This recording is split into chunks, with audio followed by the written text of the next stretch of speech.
Hello प्यारे बच्चों, मेरा नाम है आकाश नरवड़िया और हमारी क्लासेस का नाम है नरवड़िया स्टडी सर्कल। तो ये हमारे मूल कंसेप्ट की सीरीज चालू है। इसमें हम कैलकुलेशन ऑफ मोल्स में परसेंटेज कंपोजिशन और कंसेप्ट ऑफ डेंसिटी पढ़ेंगे और इसकी प्रॉपर अंडरस्टैंडिंग बनाएंगे। तो शुरू करते हैं।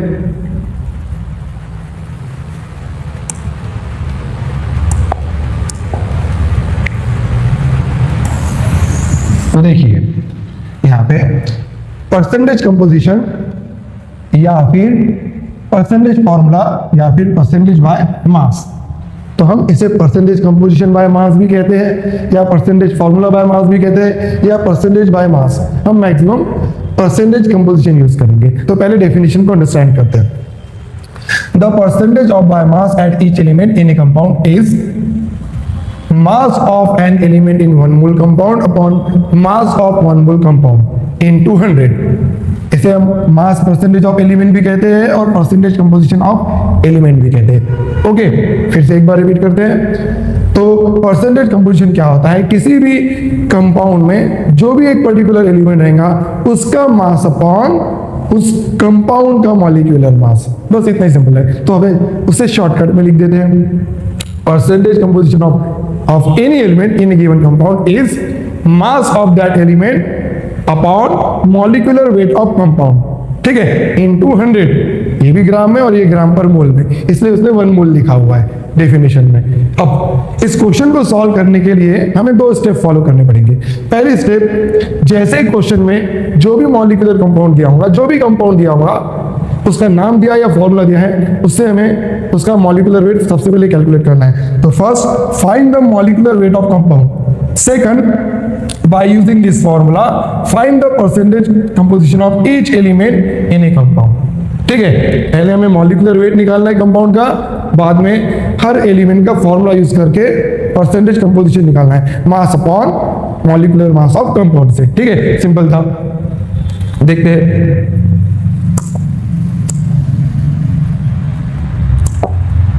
नेक्स्ट है हमारे पास, देखिए, calculate the percentage composition of various element in magnesium sulphate. तो सबसे पहले हम क्या करेंगे? मॉलिक्यूलर वेट ऑफ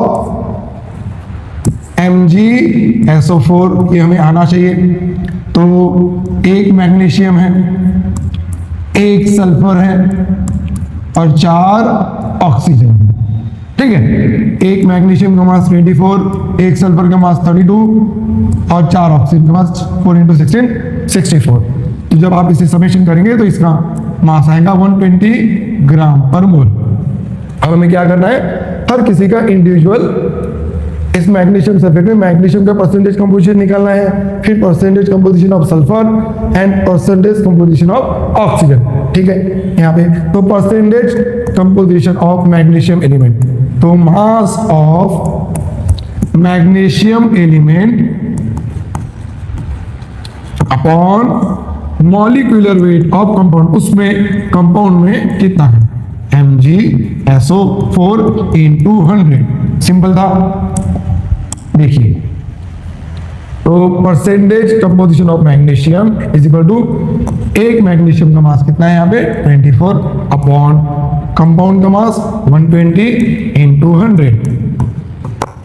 वैसे ही percentage mass of sulphur 32 upon 120 × 100। यहाँ पे ऑक्सीजन का निकालना है, कितने ऑक्सीजन? 4 × 16 अपॉन 120 × 100। सिंपल था। अब ये आ जाएगा आपका 12 दूनी 24, ये आ गया आपका 20%। ये कट गया यहाँ पे, ये 4 8 और ये हो गया 3, 4 से डिवाइड कर दिया, ये आपका आ जाएगा 26.66 मतलब 67%। यहाँ पे ये आ जाएगा 12 16/3, ये होता है आपका 5.33 × 100, ये आ जाएगा 53.33%। ओके, सिंपल है निकालना, कैलकुलेट करना। और एक क्वेश्चन ट्राई करते हैं। Calculate the percentage composition of each element in calcium carbonate. तो सबसे पहले हम क्या निकालेंगे? First molecular weight of calcium carbonate. अब आपको ये याद होना चाहिए 100 ग्राम पर मोल होता है। ठीक है, अब हम निकालेंगे परसेंटेज ऑफ कैल्शियम। अब एक कैल्शियम का मास कितना हो, कितने कैल्शियम है, एक कैल्शियम का मास 40 अपॉन कंपाउंड का मास 100 इंटू 100। दूसरा परसेंटेज ऑफ कार्बन, एक ही कार्बन है, एक कैल्शियम एक कार्बन, 12 अपॉन 100 इंटू 100। ठीक है, तीसरा ऑक्सीजन का मास 3 इंटू 16 अपॉन 100 इंटू 100। अब आप इसे कैलकुलेट कर लो। देखिए, तो ये हो गया आपका 40%, ये हो गया आपका 12% और ये हो गया आपका 48% बाय मास, है ना। सिंपल था, एप्लीकेशन बहुत सिंपल है। ठीक है, हमने क्या फॉर्मूला लगाया ये आपको ध्यान में होना चाहिए। एक बार मैं फॉर्मूला रिपीट कर रहा हूं। फॉर्मूला क्या है, किसी भी एलिमेंट का मुझे क्या निकालना है, परसेंटेज कंपोजिशन। तो हम क्या लिखेंगे, atomic weight of that element upon molecular weight of that compound, उसके अंदर इनटू 100। बस इतना सिंपल। ठीक है, नोट करिए। नेक्स्ट शुरू करते हैं।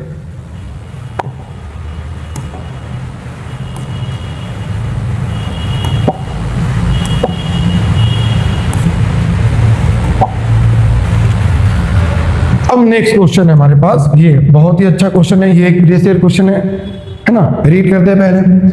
Haemoglobin contains 0.34% of iron by mass. The number of iron atoms in 3.3 gram of haemoglobin is. तो वो बोल रहा है कि मेरे पास एक हीमोग्लोबिन में बाय परसेंटेज 0.3% आयरन है। इसे हम ऐसा कुछ रीड करेंगे। देखो इधर 0.34% को हम ऐसा रीड करेंगे, 0.34 अपॉन 100 पर 100 के लिए। तो 100 क्या हो गया, 100% क्या हो गया, हीमोग्लोबिन। और उस हीमोग्लोबिन में 34% मतलब 0.34 कितना है, आयरन। ऐसा रीड करेंगे।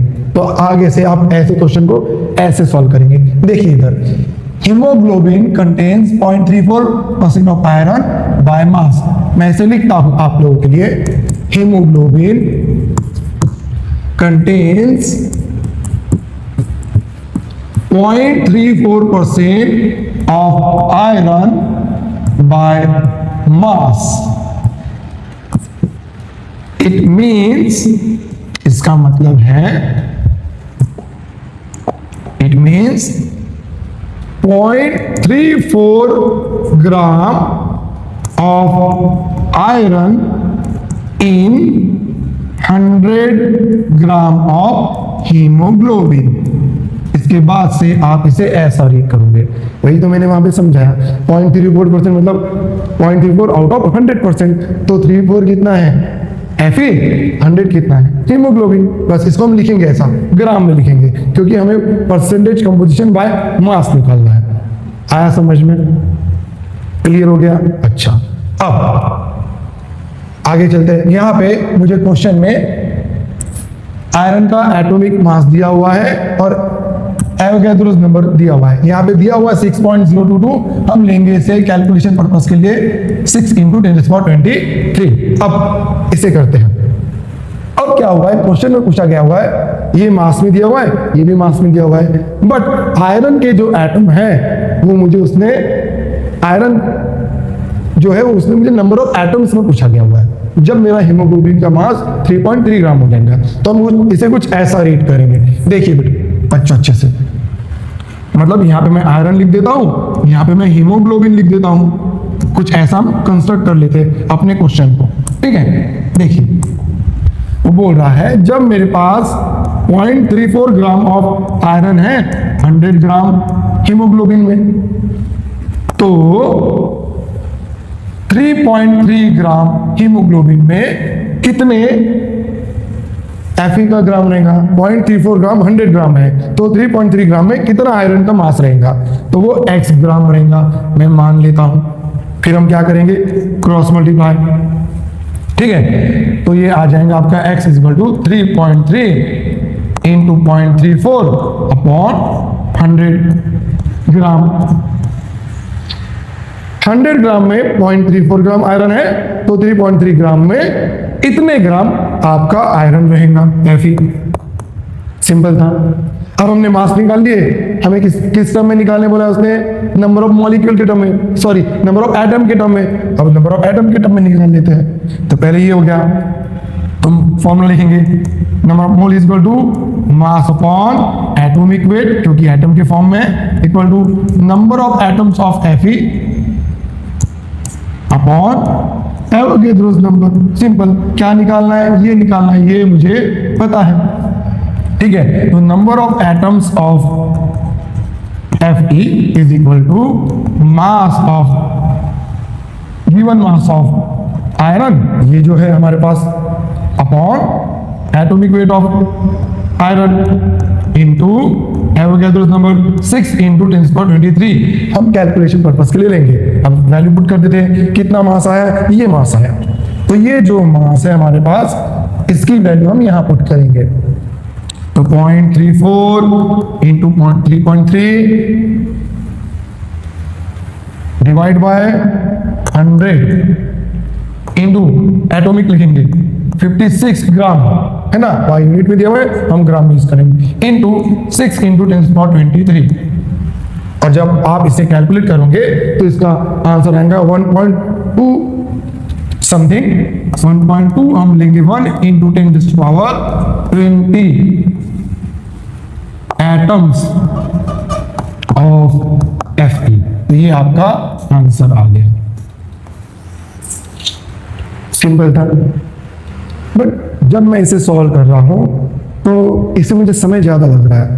तो कुछ ऐसा है क्या सर जिससे हम टाइम कम कर सकते हैं? क्योंकि पेपर में हमें कुछ ही मिनट में, 1 मिनट में या 2 मिनट के अंदर क्वेश्चन को पूरा रीड भी करना है, समझना है, गिवन डाटा देखना है, क्या फाइंड आउट करना है, कौन से चैप्टर का है ये भी पहचानना है। तो इसे थोड़ा शॉर्ट करना चाहिए। हाँ, तो हम ये बोलते हैं कि यहाँ पे अगर क्या मैं एक स्टेप कम कर सकता हूँ? हाँ, मैं कर सकता हूँ। देखो कैसे। तो हम क्या बोलेंगे? अब ये तो मैंने आपको समझाने के लिए इतना लिखा के दिया है, आप तो डायरेक्ट करोगे तो कुछ स्टेप वैसे रिड्यूस हो जाएंगे। आप क्या करोगे?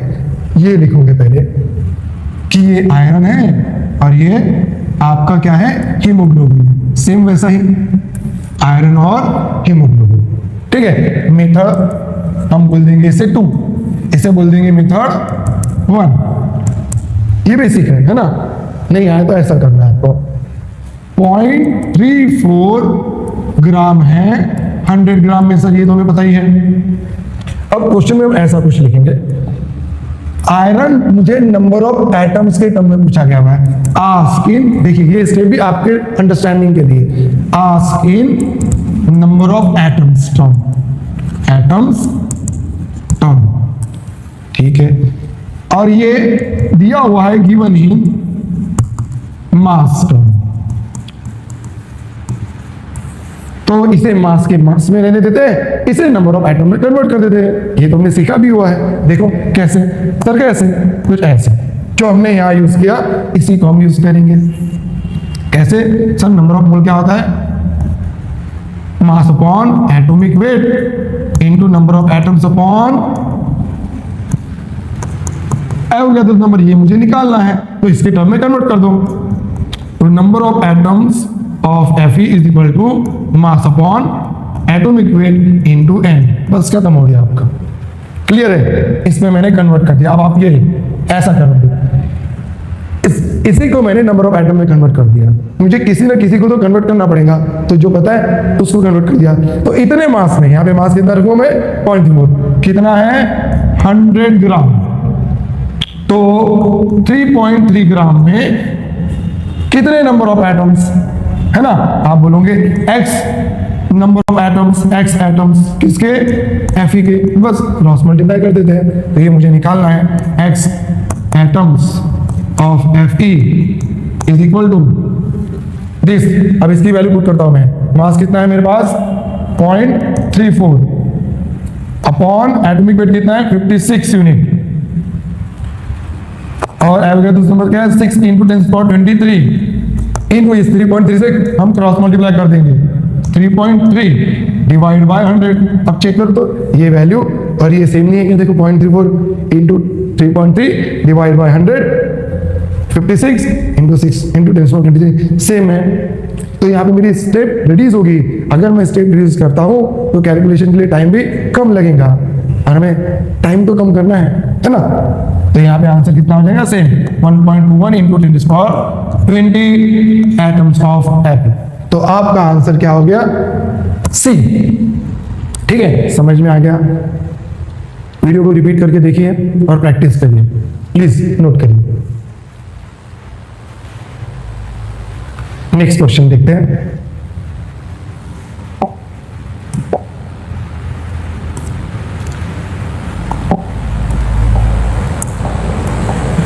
नेक्स्ट क्वेश्चन है मेरे पास कैफीन का।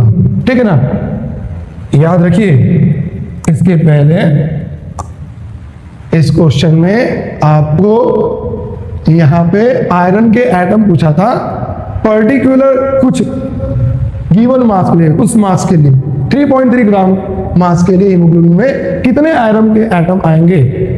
ठीक है, यहां पे क्या पूछा हुआ पहले ये चेक करिए। Caffeine contains 28.9% by mass of nitrogen. Number of atoms of nitrogen in one molecule. एक ही मॉलिक्यूल में पूछ लिया। अच्छा, यहाँ पे किसी पर्टिकुलर गिवन मास के लिए नहीं पूछा हुआ है, एक मॉलिक्यूल के लिए, मतलब मॉलिक्यूलर वेट, मोलार मास के लिए पूछा हुआ है। एक मोल के लिए जितना उसका मॉलिक्यूलर मास होगा, सेम समझते वापस से, है ना। एक और बार, caffeine contains 28.9% by mass of nitrogen. It means, इसका मतलब क्या है, इसका और एक शॉर्टकट करेंगे अपन ना, इसमें कर सकते हैं क्योंकि एक मॉलिक्यूल के लिए पूछा हुआ है।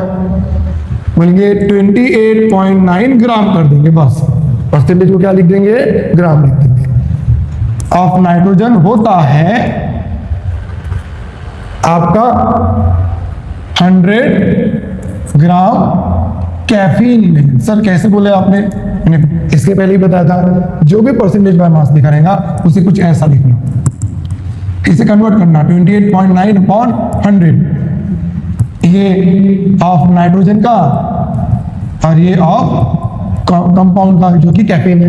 ओके, वैसा, और इसे ग्राम से मल्टीप्लाई कर देना, ग्राम से मल्टीप्लाई कर देना, और रीड ऐसा करना 28.9 gram of nitrogen in 100 gram of caffeine. अब यहां तक के तो आ गया। फिर से तो हम लिखेंगे ये नाइट्रोजन, ये है कैफीन,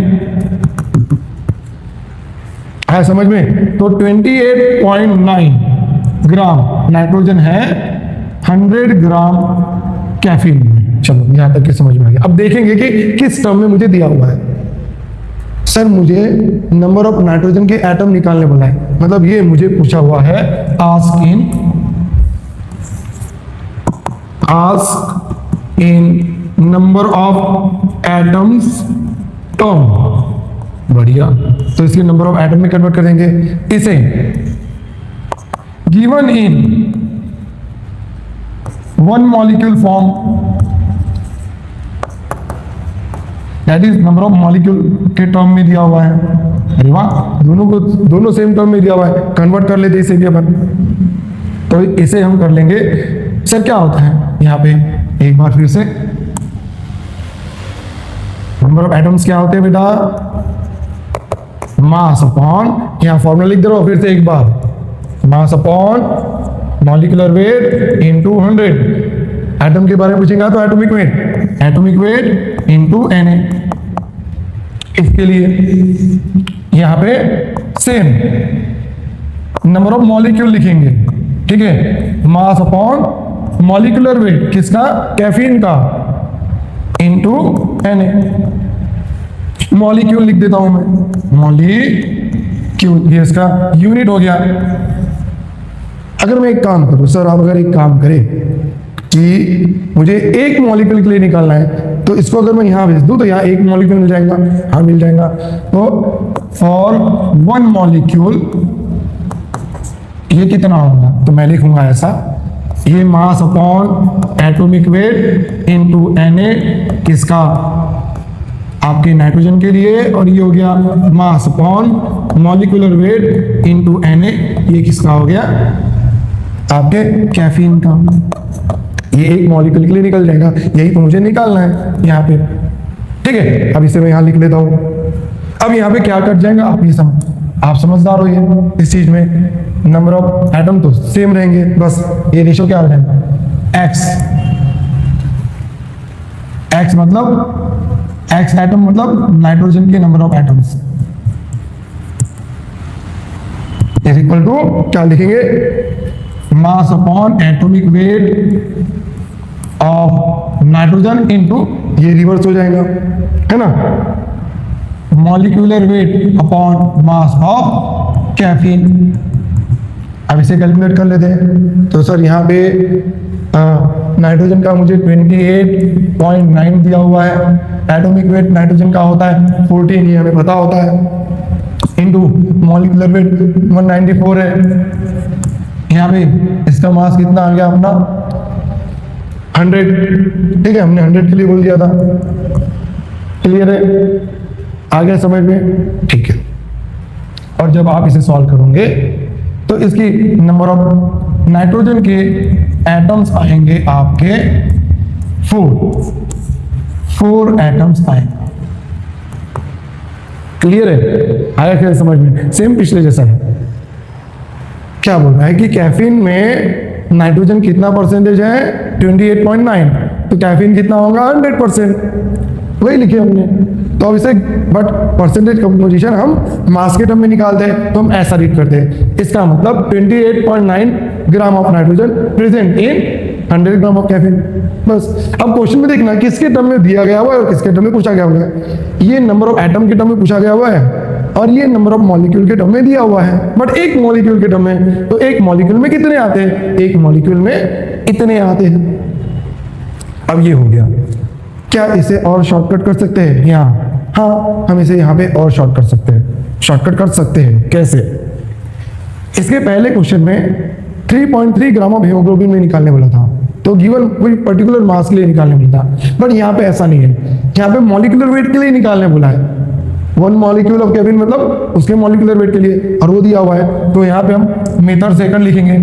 मेथड सेकंड आप वही फॉर्मूला यूज करोगे। कौन सा? क्या निकालना है?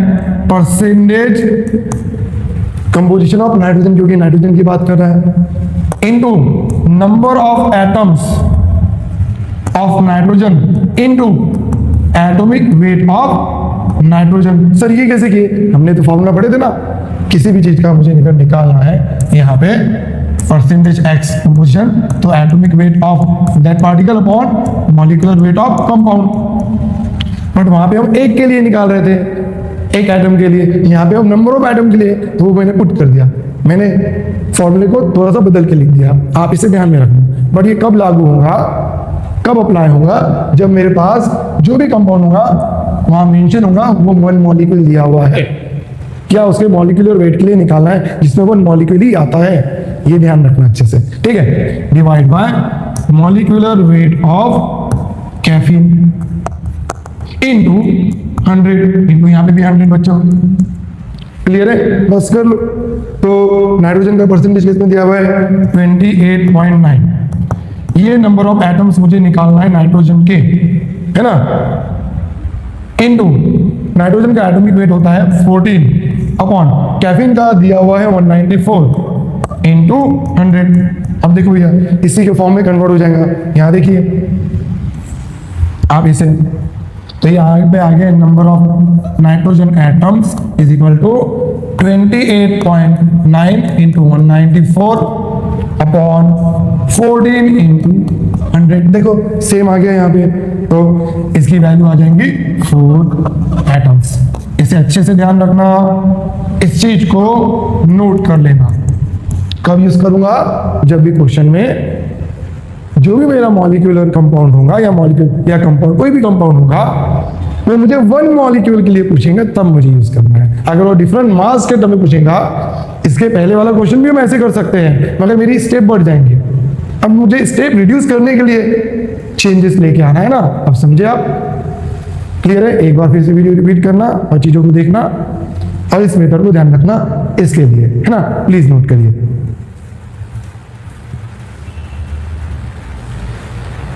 नेक्स्ट क्वेश्चन करते हैं।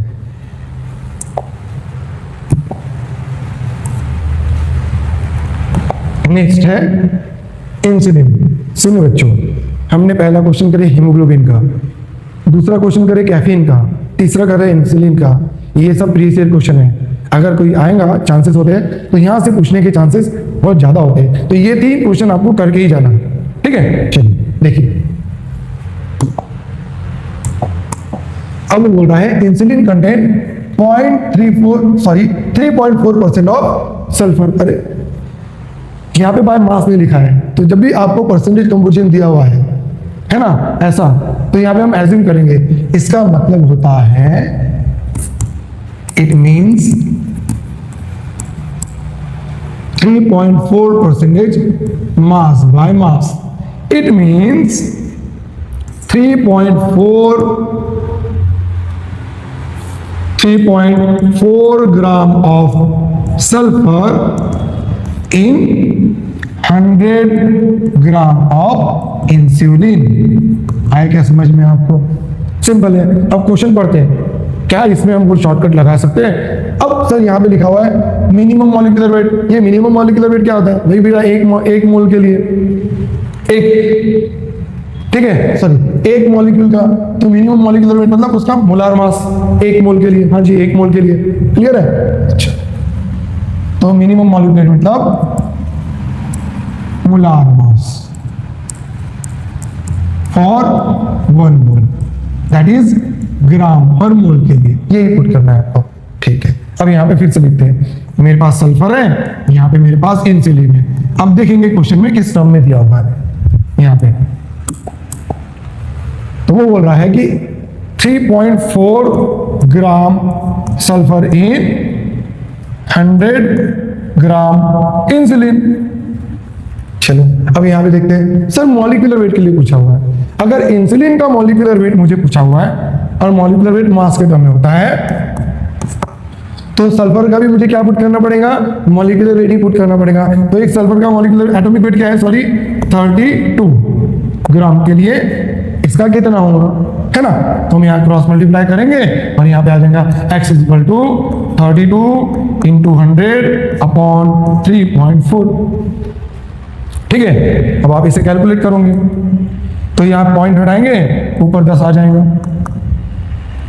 ठीक है, तो ये हो गया। और यहाँ पे 2 से डिवाइड कर देंगे 16/17, और 16/17 होता है नियरली 0.941 इंटू 1000। तो आपका मॉलिक्यूलर वेट ऑफ इंसुलिन है ना, ये इंसुलिन ये आ गया आपका 941 ग्राम पर मोल। ठीक है, कितना आ गया? 941 ग्राम पर मोल। देखिए, चेक करते हैं। अब क्या इसमें वो मेथड लगा सकते हैं? हाँ, मॉलिक्यूलर वेट बोलेगा या 1 मॉलिक्यूल के लिए बोलेगा, दोनों का मतलब सेम है। तो हम लिखेंगे ऐसा, परसेंटेज सल्फर जिसके लिए बोला है अपॉन, अब मॉलिक्यूलर वेट के लिए एक के लिए होता है atomic weight of sulphur upon molecular weight of insulin into 100। ये मुझे दिया हुआ है आपके लिए 3.4, एटॉमिक वेट सल्फर का होता है 32, मॉलिक्यूलर वेट ऑफ इंसुलिन मुझे पूछा हुआ है। बस बहुत इजी हो गया आपके लिए, इंसुलिन। तो ये हो गया आपका 32 इंटू 100 अपॉन 3.4। देखो सेम आ गया, तो इसकी वैल्यू हो जाएंगी आपकी 941 ग्राम पर मोल। तो ये अपने सीखे, आया समझ में? ठीक है, नोट करिए। तो नेक्स्ट क्वेश्चन देखते हैं, कंसेप्ट ऑफ डेंसिटी। अब यहाँ पे हमारे पास डेंसिटी 2 टाइप की है, एक है एब्सोल्यूट डेंसिटी, दूसरी है आपकी रिलेटिव डेंसिटी। अब इन दोनों डेंसिटी को हम 2 अलग अलग कंडीशन में पढ़ेंगे, क्योंकि दोनों कंडीशन में इसके फॉर्मूले अलग अलग रहेंगे। सॉलिड और लिक्विड में ये फॉर्मूले रहेंगे और गैस में डिफरेंट रहेगा। शुरू करते हैं। अब यहाँ बात करेंगे कंसेप्ट ऑफ डेंसिटी में कि एब्सोल्यूट डेंसिटी का फॉर्मूला होता है भाई normal density, mass upon volume, but आपका जो मास रहेगा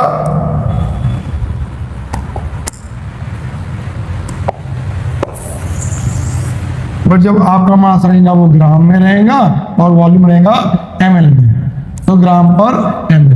ठीक है, तो सॉलिड और लिक्विड के लिए absolute density D is equal to mass upon volume और unit gram per ml unit रहेगा। ओके, दूसरी है रिलेटिव डेंसिटी, या उसे हम बोलते हैं स्पेसिफिक ग्रेविटी। तो रिलेटिव मतलब किसी के रिस्पेक्ट से निकाला है, किसी के रिलेशन से निकाला है, मतलब ये डेंसिटी का रेशो रहेगा। अच्छा, डेंसिटी ऑफ सब्सटेंस जिसके लिए मुझे रिलेटिव डेंसिटी कैलकुलेट करना है upon density of water at 4 degree Celsius. अच्छा, तो ये डेंसिटी, सर ये एब्सोल्यूट डेंसिटी होगी क्या? हाँ एग्जैक्टली, इसका यूनिट रहेगा ग्राम पर ml में। और वाटर की जो डेंसिटी होती है वो होती है 1 gram per ml eight 4 degree Celsius पे, या हम इसे लिखते हैं 1 gram per centimetre cube. 1 centimetre cube equal to 1 ml होता है। ठीक है, तो दोनों यूनिट के रेशियो है, कट जाएगा तो ये क्या आ जाएगा, यूनिट लेस आ जाएगा। क्लियर है? ठीक है, अब यहाँ पे पुट कर देंगे atomic density upon density of water at 4 degree Celsius 1। तो हम क्या रिलेटिव डेंसिटी को सीधा एटॉमिक डेंसिटी लिख सकते हैं? हाँ सीधा लिख सकते हैं, बट आपको यहाँ पे यूनिट नहीं लिखना पड़ेगा, यूनिट लेस, सिंपल था। अप्लाई करते हैं। अब यहाँ पे एटॉमिक डेंसिटी क्या होती है, is equal to D is equal to mass upon volume in M. तो ये हो गया आपका, कट गया, ये आंसर आ गया 0.2 ग्राम per ml। Okay, next find relative density of 60 gram of urea. Relative density एक नोट करिए यहाँ पे, यहाँ जब भी डेंसिटी बोलेगा तो हम उसे एब्सोल्यूट डेंसिटी मान लेंगे। ठीक है, बट रिलेटिव डेंसिटी निकालने के लिए उसने मेंशन करने को ना रिलेटिव डेंसिटी। ओके ठीक है, तो रिलेटिव डेंसिटी निकालना है तो वो क्या होता है, absolute density upon 1। Absolute density कितनी है, 60 अपॉन 200 अपॉन 1, यूनिट कट जाएगा और यहाँ पे आ जाएगा 60 अपॉन 200, ये कट गया, 2 किया 6, यहाँ गया 10, 0.3 और यूनिट नहीं लिखना है, सिंपल था। ठीक है, नोट करिए। अब नेक्स्ट देखते हैं।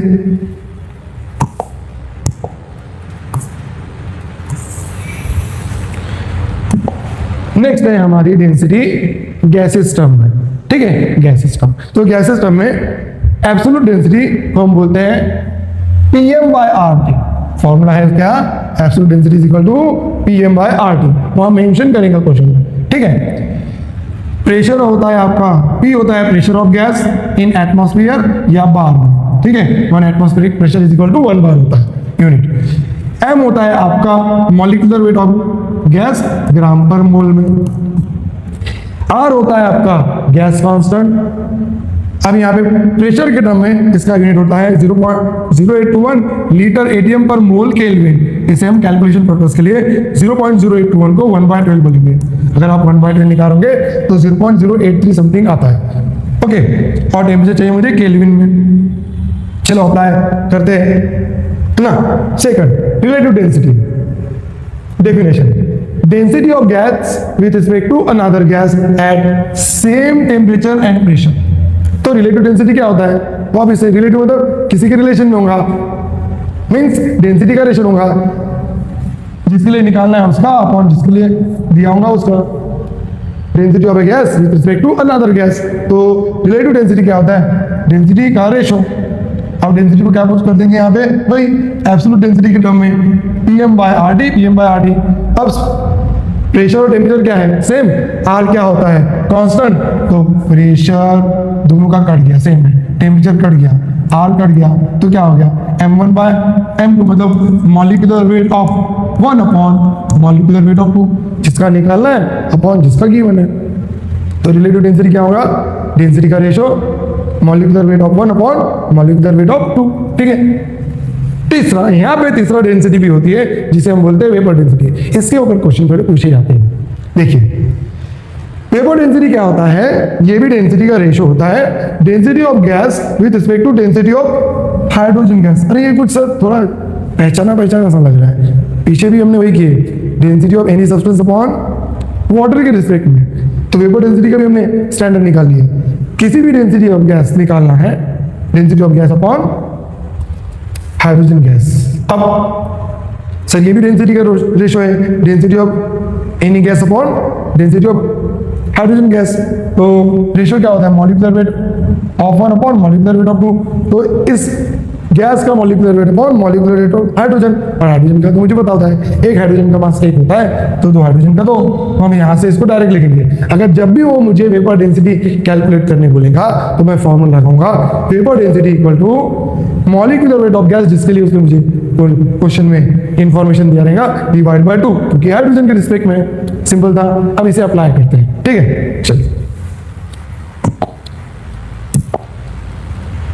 है ना, देख लीजिए। एब्सोल्यूट डेंसिटी निकालना है तो Pm by RT, relative density निकालना है तो मॉलिक्यूलर वेट ऑफ डेंसिटी का ratio molecular weight of 1 upon molecular weight of 2। और अगर मुझे वेपर डेंसिटी निकालना है तो molecular weight of gas upon hydrogen का मॉलिक्यूलर वेट वो कितना होता है 2, वो भी डेंसिटी का रेशो। देखिए यहां निकाल देते हैं। अब क्वेश्चन में बोला है find the relative density of SO3 gas with respect to methane. Methane भी गैसेस फेज में होता है। रिलेटिव डेंसिटी क्या होता है, डेंसिटी का रेशो, और वो होता है molecular weight of non molecular weight का रेशो। पहला कौन है, SO3, किसके रिस्पेक्ट में निकालने बोला है, मीथेन के। तो SO3 का मॉलिक्यूलर वेट होता है 80, आप कैलकुलेट कर सकते हैं यहाँ पे 80 ग्राम पर मोल, 32 3 into 16 कर लेना आपने। और मीथेन का होता है यहाँ पे 1 कार्बन 12 और 4 हाइड्रोजन 16, 16 ग्राम पर मोल।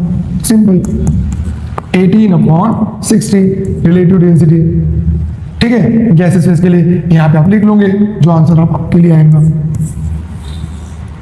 ओके, सिंपल था। Calculate the vapour density of O2 gas. अरे वाह, बढ़िया, सिर्फ एक O2 गैस दिया हुआ है। वेपर डेंसिटी क्या होता है, ये भी डेंसिटी का रेशो होता है बट हाइड्रोजन के टर्म में, तो यहाँ बोलेंगे। और डेंसिटी का रेशो किस पे होते हैं, Pm by RT, Pm by RT। तो यहाँ पे molecular weight of gas upon molecular weight of hydrogen gas. तो ये तो मुझे पता होता है सर, डायरेक्ट लिखो ना, डायरेक्ट लिखते हैं molecular weight of gas upon 2 कितना है O2, तो 2 into 16/2 आ गया समझ में। तो कितना आ गया 16 वेपर डेंसिटी का। सिंपल था, ठीक है। नेक्स्ट चेक करते हैं, नोट करिए।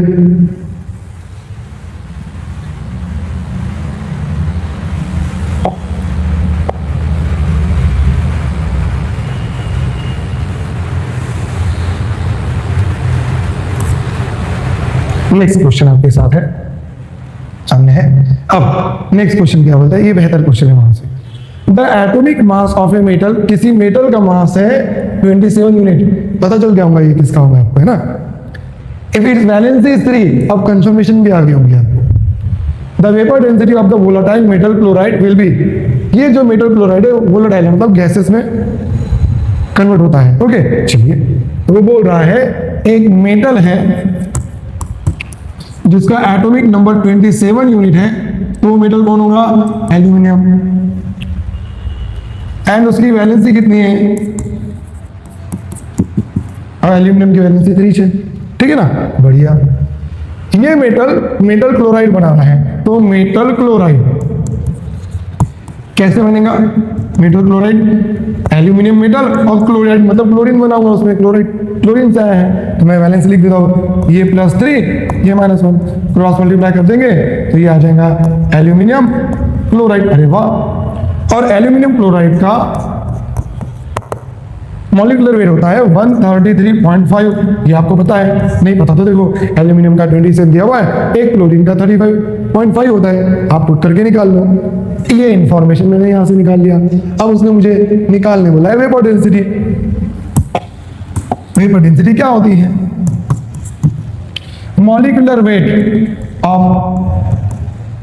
ए compound gases phase upon hydrogen का 2, लिख दो यहाँ पे 133.5 अपॉन 2, आपका आंसर आ जाएगा। कितना होगा, डिवाइड करके देख लो। अगर ये 100 मान लो कि 130 होता तो 65 होता, 130 से ज़्यादा है, तो यहाँ पे आप डिवाइड करके देखोगे तो इसका आंसर आपका आ जाएगा 66.75। ठीक है, देखिए 66.75।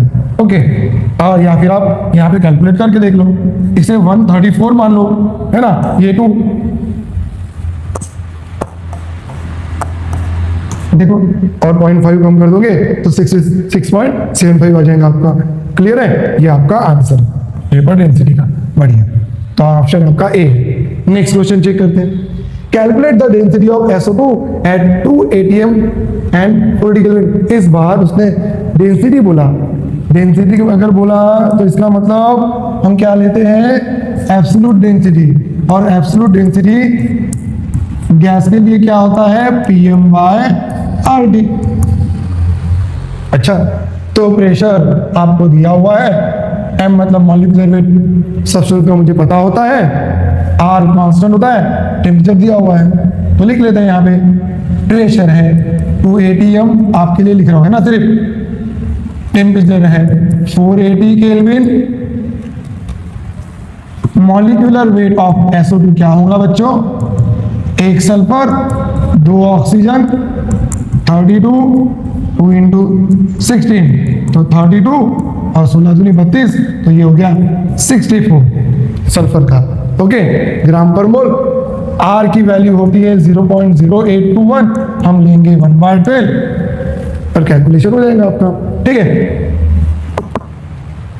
आज समझ में। चलिए देखिए, तो प्रेशर हमने पुट कर दिया यहाँ पे 2 atm, मॉलिक्यूलर वेट हो गया आपका 64 और ये हो गया 1/12 इंटू टेम्परेचर हो गया आपका 480। अब आप इसे कैलकुलेट करोगे, इसका आपका आंसर आ जाएगा कुछ ना कुछ। ठीक है, आया समझ में, क्लियर हो गया। ठीक है, चलिए नोट करिए।